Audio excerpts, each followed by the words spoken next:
Meenakshi YouTube channel చూస్తున్న వారందరికీ ధన్యవాదములు. నమస్తే. చాలా వీడియోలు చేసి పెడుతూ ఉన్నాను. మరి నచ్చినట్లయితే లైక్ చేయండి, షేర్ చేయండి, సబ్స్క్రైబ్ చేయండి. లక్ష్మీనారాయణ యోగం, దీన్నే ధర్మ కర్మాధిపతి యోగం అంటారు. ఈ యోగం గురించి చాలామంది వినే ఉంటారు. ఇది అద్భుతమైన రాజయోగం.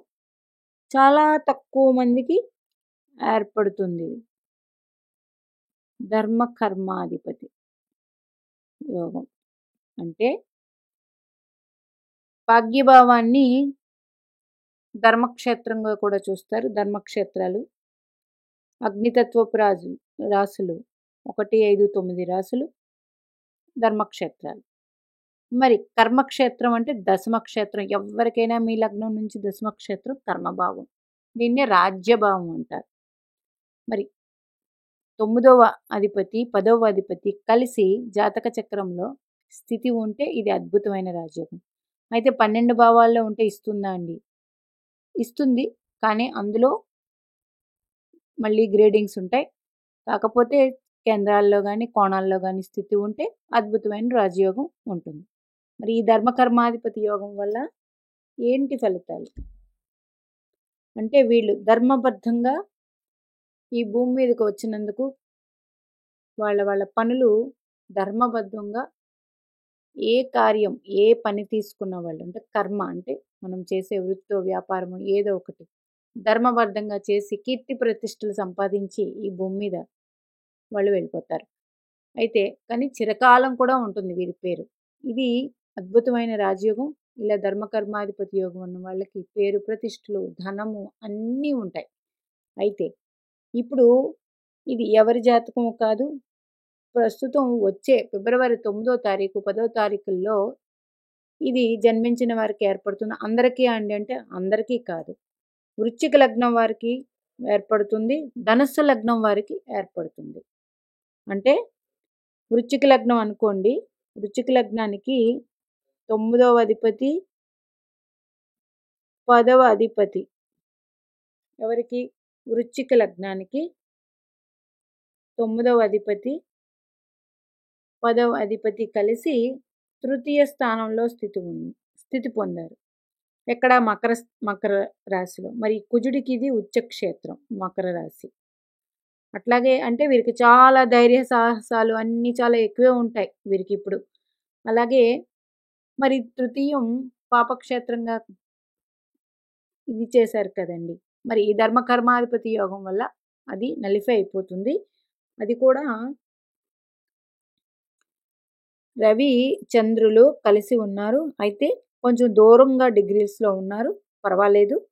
కలిసి మాత్రం ధర్మకర్మాధిపతి యోగం ఏర్పడుతుంది.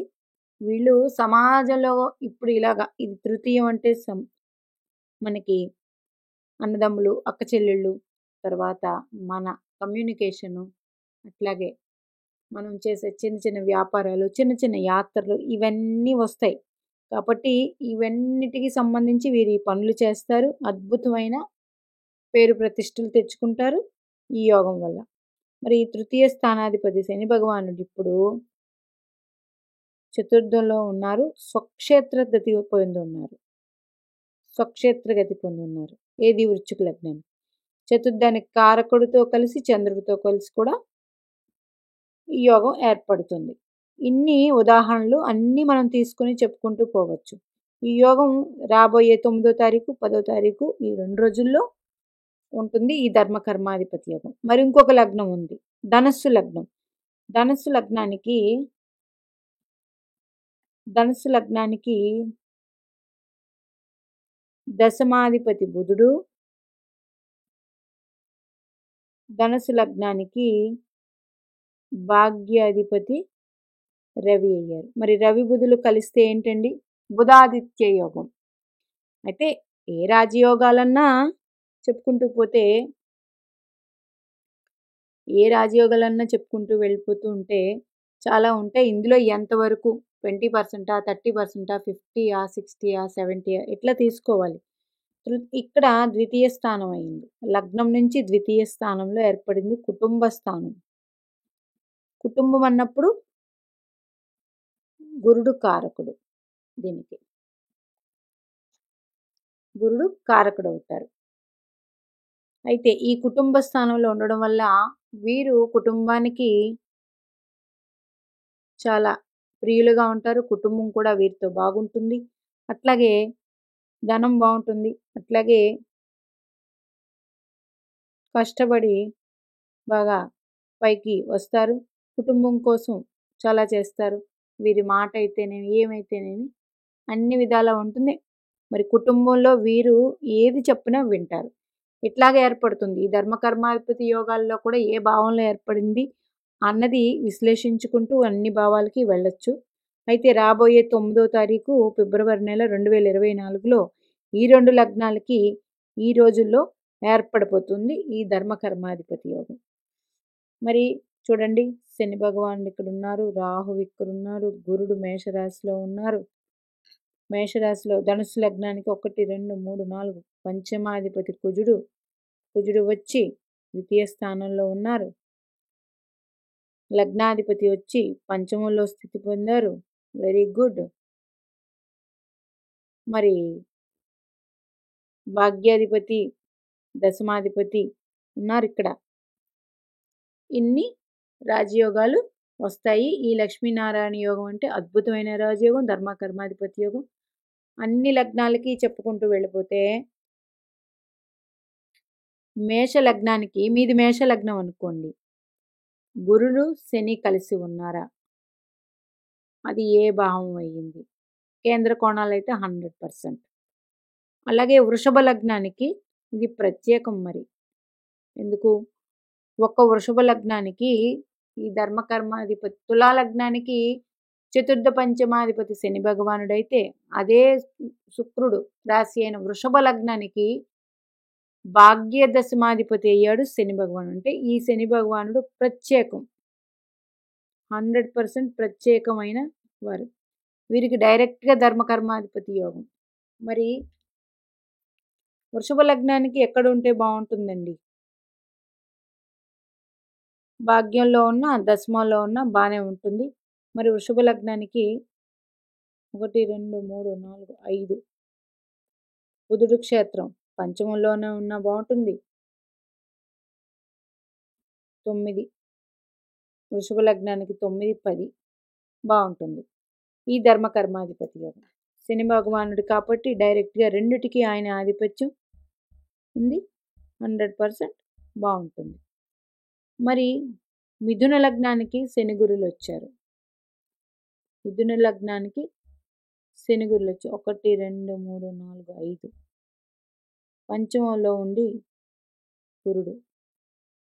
శనికి ఉచ్చక్షేత్రం ఇది, 100% బాగుంటుంది. మరి దశమక్షేత్రం అయింది మిథున లగ్నానికి 1, 2, 3, 4, 5, 6, 7, 8, 9, 10 ఎవరు రాస్తున్నాను? మిథున లగ్నానికి శని గురులు ప్రత్యేకమైన వారు. ధర్మకర్మాధిపతి యోగం గురించి మాత్రమే చెప్తూ ఉన్నాను ఇప్పుడు, ప్రత్యేకమైన వారు. మరి కర్కాటక లగ్నానికి గురు కుజులు, లగ్నాధిపతి గురుడు కుజుడు వీళ్ళిద్దరూ కూడా గురుపాలిత గ్రహాలే. సింహ లగ్నానికి కుజ శుక్రులు, కన్యా లగ్నానికి శుక్ర బుధులు, తులా లగ్నానికి బుధ చంద్రులు, వృశ్చిక లగ్నానికి ఇప్పుడే చెప్పుకున్నాను రవి చంద్రులు, ధనుసు లగ్నానికి రవి బుధులు, మకర లగ్నానికి బుధ శుక్రులు, కుంభ లగ్నానికి కుజ శుక్రులు, మీన లగ్నానికి కుజగురులు. ఇట్లాగా కలిసి ధర్మకర్మాధిపతి యోగం మరి భాగ్యస్థానంలో కానీ, పంచమంలో కానీ, కేంద్రాల్లో కానీ స్థితి పొందితే 100% రాజయోగాన్ని ఇచ్చేస్తారు. ఈ పట్టిక మీరు చూసుకోండి, అర్థమైపోతుంది మీ ధర్మకర్మాధిపతులు ఎవరు చూసుకోండి. ఇప్పుడు ఈ ధర్మకర్మాధిపతి యోగంలో చిన్న క్లారిఫికేషన్ రావచ్చు. గురుడు 9వ భావాధిపతి అయ్యి మకర రాశి 10వ భావం అయితే అంటే ఏ లగ్నానికి వస్తుందండి? ఒక్క మేష లగ్నానికి. వీళ్ళిద్దరూ కలిసి మరి ఇక్కడే ఉన్నారనుకోండి, ఎక్కడ రాజ్యంలో మరి గురుడికి నీచ స్థానం కదండి, ఇది ఎలా ఉంటుంది? దీన్ని నీచభంగ రాజయోగం కూడా అంటారు. అంటే నేను చాలా వీడియోల్లో చాలా రోజుల క్రితం చెప్పాను. ఇప్పుడు నీచభంగ రాజయోగం అంటే ఇక్కడే శని భగవానుడు ఉండి గురుడు వచ్చి ఆయనతో జాయిన్ అయినప్పుడు ఆ క్షేత్రాధిపతి అక్కడే స్థితి పొంది ఈయనకి సపోర్ట్ ఇస్తారు. దానికి నీచభంగం ఎలా ఏర్పడుతుందండి? మీరు ఒక ఊరు వెళ్ళారు, ఇక్కడ నుంచి ట్రాన్స్ఫర్ అయ్యి, మరి వెళ్ళినప్పుడు అక్కడ ఎవ్వరూ మీకు తెలియదు, మరి ఎలాగా? కానీ ఎక్కడో ఎవరో ఒక ఫ్రెండ్ ఉన్నారు, ఆయన మీకు చెప్తారు, మీరు రండి మేము అన్నీ చూసుకుంటాము, మీరేమీ భయపడద్దు. అప్పుడు ఆటోమేటిక్గా మీకు భయం అనేది పోతుంది. ఇట్లాగా ఈయన సపోర్ట్ ఇచ్చినప్పుడు దీన్ని నీచభంగ రాజయోగంగా ఏర్పడుతుంది. అందువల్ల 100% బాగుంటుంది. నీచ పడినప్పటికీ ఇక్కడ నీచ క్షేత్రం గురుడికి అని ఉండదు. ఇది ధర్మకర్మాధిపతి యోగంలో అద్భుతమైన రాజయోగం. మరి ఇలాగ అన్ని లగ్నాలకి నేను చార్ట్ గీసి పెట్టి ఉన్నాను చూడండి. ధర్మకర్మాధిపతి యోగం ఎలా అవుతుంది, ఆ 2 గ్రహాలు ఏంటి, ప్రతి లగ్నానికి 12 లగ్నాలకి రాసి పెట్టి ఉన్నాను. ఈ వచ్చే 9వ తారీఖు 2వ నెల ఫిబ్రవరి 24న మాత్రం 100% ధర్మకర్మాధిపతి యోగం ఏర్పడబోతుంది. ఎలాగా మళ్ళీ ఒకసారి చెప్పిన వృశ్చిక లగ్నానికి 9వ స్థానాధిపతి 10వ స్థానాధిపతి రవిచంద్రులు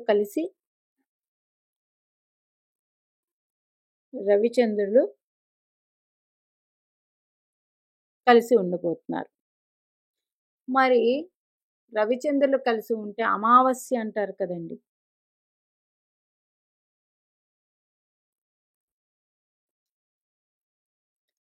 అది అమావాస్య అయినప్పటికీ 100% ఈ యోగంలో కలిసి వస్తుంది. అమావాస్య అనేదానికి దేనికి భయపడతారు? చంద్రుడు క్షీణచంద్రుడిలాగా ఉంటాడు. క్షీణచంద్రుడు అంటే 0 degrees ఉండవు ఆయన. అందువల్ల మానసికంగా ఇబ్బంది ఉండవచ్చు అని చెప్పి అమావాస్యకి భయపడుతూ ఉంటారు. అంతే తప్ప వేరే ఏది లేదు. ఇలాగ ప్రతి ఉదాహరణలు ఇచ్చుకుంటూ వెళితే 100% మనకి మంచి కూడా జాతక చక్రంలో ఎతకవచ్చు, చెడే ఎప్పుడు చూడాల్సిన పని లేదు. అందుచేత మరి చంద్రుడు మకర రాశిలో ఉంటే చంద్ర రాశ్యాధిపతి ఎక్కడున్నాడు చూడండి. ఈ లగ్నానికి చంద్ర రాశ్యాధిపతి శని భగవానుడు. చంద్రుడు మకర రాశిలో ఉన్నప్పుడు చంద్ర రాశ్యాధిపతి శని భగవానుడు కుంభరాశిలో ఉన్నారు. ద్వితీయం అనేటప్పుడు గురుడు కారకుడు. మరి గురుడు వృశ్చిక లగ్నానికి 1, 2, 3, 4, 5వ స్థానాధిపతి అయ్యాడు. అదే ధనుస్సు లగ్నానికి లగ్నాధిపతి అయ్యాడు. అలాగే చతుర్థాధిపతి అయ్యాడు. మరి పంచమంలో స్థితి పొందారు. అంటే వీరికి చంద్రబలం ఉంటుంది. చంద్రబలం 100% ఉంటుంది. అందుచేత ఇందులో భయపడాల్సిన పనేమీ లేదు.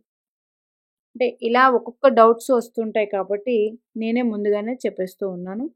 అందుచేత ఈ ధర్మకర్మాధిపతి యోగం ఎలా ఏర్పడుతుంది అనేదానికి ఈరోజు ఉదాహరణ. ఏది రాబోయే నెలలో ఏర్పడుతుంది కాబట్టి దాన్ని ఉదాహరణ ఇచ్చి మీకు చెప్పడం జరిగింది. మీనాక్షి దేవి ఆశీస్సులు మనందరి మీద ఉండాలని కోరుకుంటూ నమస్తే.